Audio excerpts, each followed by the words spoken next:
మా ఛానల్స్ లో వ్యాపార ప్రకటనలు, ఇంటర్వ్యూల కొరకు మాకు వాట్సాప్ మెసేజ్ చేయండి. 7799789788. గురుగారు నమస్కారం. శ్రీమాత్రే నమః. గురుగారు, ఫిబ్రవరి నెలకి సంబంధించి ద్వాదశ రాశుల యొక్క గ్రహస్థితులు ఎలా ఉన్నాయి? తప్పకుండా అమ్మ. మొట్టమొదటిగా మనం చూసుకున్నట్లయితే మేజర్ ప్లానెట్స్ అయినటువంటి గురువు, శని, రాహుకేతువులు.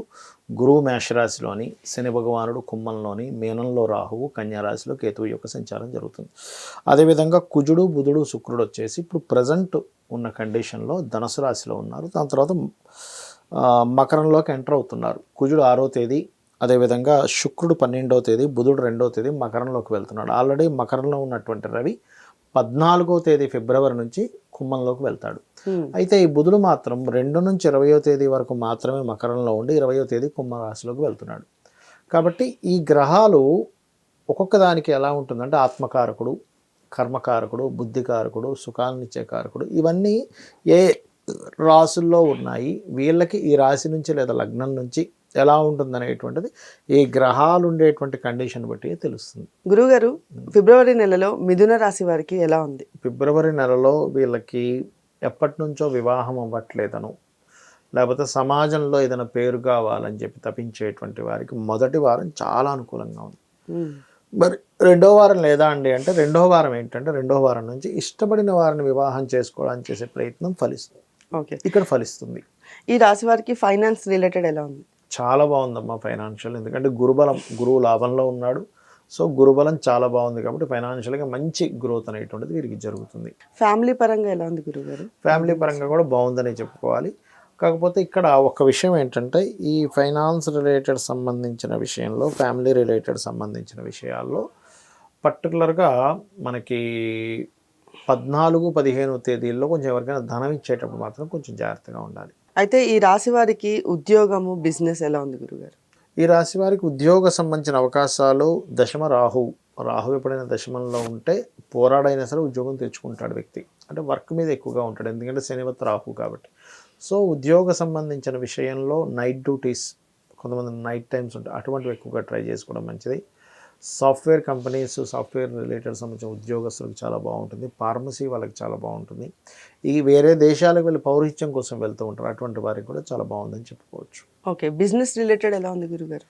బిజినెస్ సైన్లో ఎట్లాగో మనకి గురువు ఉన్నాడు, జూపిటర్ గ్రహం ఉంది కాబట్టి బిజినెస్ ఇంప్రూవ్మెంట్స్ కనిపిస్తాయి, అందులో ఎటువంటి సందేహం లేదు. ఎందుకంటే బుధుడు కూడా మనకి ఇక్కడ కొంతవరకు సింగిల్గా శుక్రుడితో ఉంటున్నాడు. సో బిజినెస్ పరంగా బాగుందని చెప్పుకోవాలి. ఈ రాశి యొక్క విద్యార్థులకు ఎలా ఉంది గురుగారు?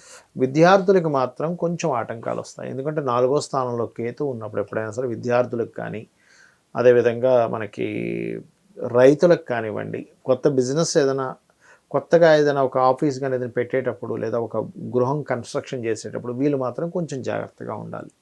4వ స్థాన కేతు ఏంటంటే ఏదో ఆటంకాన్ని కలిగిస్తూ ఉంటాడు కాబట్టి కొంచెం గణపతిని తలుచుకొని ముందుకు వెళ్ళినట్లయితే అన్ని విధాలా బాగుంటుంది. వీళ్ళకి ప్రాపర్టీస్కి సంబంధించి ఎలా ఉంది గురుగారు? ఇప్పుడు చెప్పాను కదమ్మా, ప్రాపర్టీస్ విషయంలో కొంచెం కేతు ఉన్నాడు కాబట్టి కొంచెం చూసుకొని తీసుకోవాలి. ఓకే, సంతానం విషయంలో ఇది మంచి టైంగానే చెప్పాలి. ఎందుకు అంటే పంచమాధిపతి శుక్రుడు ఎవరైతే ఉన్నారో సప్తమంలో ఉన్నాడు, డియోల్ సైన్లో ఉన్నాడు. అది కాక ఇది ఖచ్చితంగా ఈ టైం ఏంటంటే కొంచెం ట్విన్స్ బర్త్కి అనుకూలమైన సమయంగా చెప్తూ ఉంటారు శాస్త్రాల్లో. కాబట్టి ట్విన్స్ బర్త్ రావడం కానీ, లేకపోతే రెండో సంతానం కోసం ట్రై చేసేటువంటి వారికి అనుకూల పరిస్థితులు రావడము ఇటువంటివి ఇస్తుంది. ఓకే, వీళ్ళకి ప్రేమ వివాహ యోగాలు ఎలా ఉన్నాయి గురువు? ప్రేమ వివాహ యోగాలు బాగున్నాయి. ఇందాక చెప్పాను కదా నేను మీకు ఆల్రెడీ వివాహ యోగాలు అడిగినప్పుడు ఇష్టపడిన వారిని వివాహం చేసుకోవడానికి 2వ వారం నుంచి బాగుందండి అన్నాను కదా. సో ఇది బాగుందని చెప్పుకోవాలి. ఈ రాశి వారు పాటించాల్సిన రెమెడీస్ ఏమైనా ఉన్నాయి గురుగారు?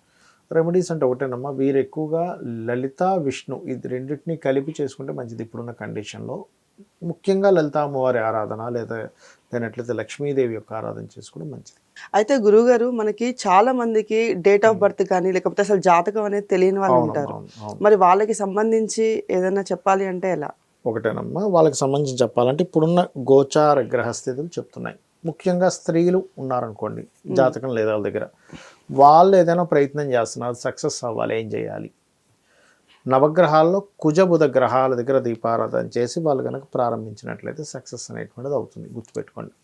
అలాగే స్త్రీలకి ఎవరికైనా సరే ఉద్యోగం రావట్లేదు, ఆంజనేయ స్వామి ఆలయం కానీ, స్కంద ఆలయానికి కానీ వెళ్తూ ట్రై చేసినట్లయితే అవుతుంది. అంటే ఇప్పుడున్న గ్రహస్థితి రీత్యా.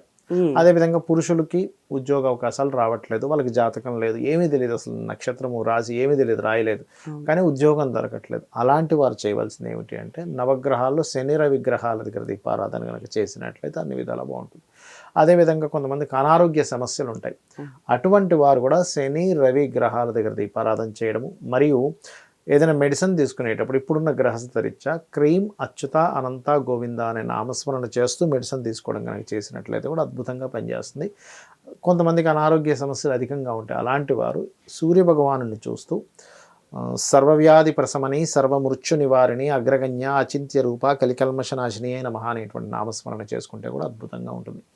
ఇక మరి కొంతమందికి వివాహం అవ్వదు, కానీ జాతకం లేదండి అంటూ ఉంటారు, వివాహం అవ్వట్లేదు, జాతకం లేదు. అలాంటప్పుడు ఏం చేయాలంటే బుధగ్రహము కుజగ్రహం దగ్గర దీపారాధన చేసి లలితా సహస్రనామాల్లో ఓం కామేశబద్ధ మాంగళ్య సూత్ర శోభిత కందరాయ నమః అనే నామస్మరణ చేసుకుంటే కూడా తొందరగా క్లియర్ అవుతుంది. ఇంకొంతమందికి చాలా అంటే సంబంధం వస్తుంది, కానీ బంధువర్గాల ద్వారా ఏదో రకంగా అది డిస్టర్బ్ అయిపోతుంటుంది. అటువంటి వారు రావి చెట్టు చుట్టూ గనక ప్రదక్షిణాలు చేసుకుంటూ ఈ మంత్రం చదివిన, ఏది కామేశబద్ధ మాంగళ్య సూత్ర శోభిత కందర నామం చేసుకుంటూ రావి చెట్టు చుట్టూ తిరిగి అక్కడ సర్పాలు ఉంటాయి, ఏది మన ప్రతిష్ఠ చేసినవి, వాటి మీద కొద్దిగా ఒక గ్లాసులో, రాగి గ్లాస్ అయితే ఇంకా మంచిది, లేనట్లయితే ఇంట్లో స్టీల్ ఏదైనా కూడా తీసుకోవచ్చు, తీసుకొని అందులో నింపులుగా గ్లాస్ కానీ చెంబు కానీ తీసుకొని అందులో పర్టికులర్గా కొంత పసుపు, చిటికెడు పసుపు, చిటికెడు గంధము, చిటికెడు కుంకుమ, ఈ మూడింటిని వేసి వాటి చుట్టూ 11 కానీ 21 కానీ 41 ప్రదక్షిణాలు చేస్తూ ఈ మంత్రం చదువుతూ లాస్ట్లో వాటి మీద కనుక అభిషేకంలా చేసినట్లయితే వివాహ సంబంధించిన విషయాలు ముందుకు కదులుతాయి. అంటే ఇది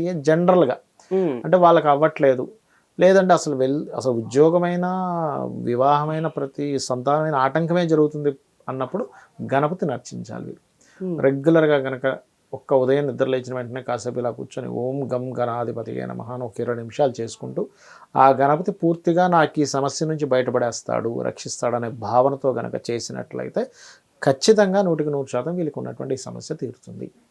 ధన్యవాదాలు గురుగారు. శ్రీమాత్రే నమః.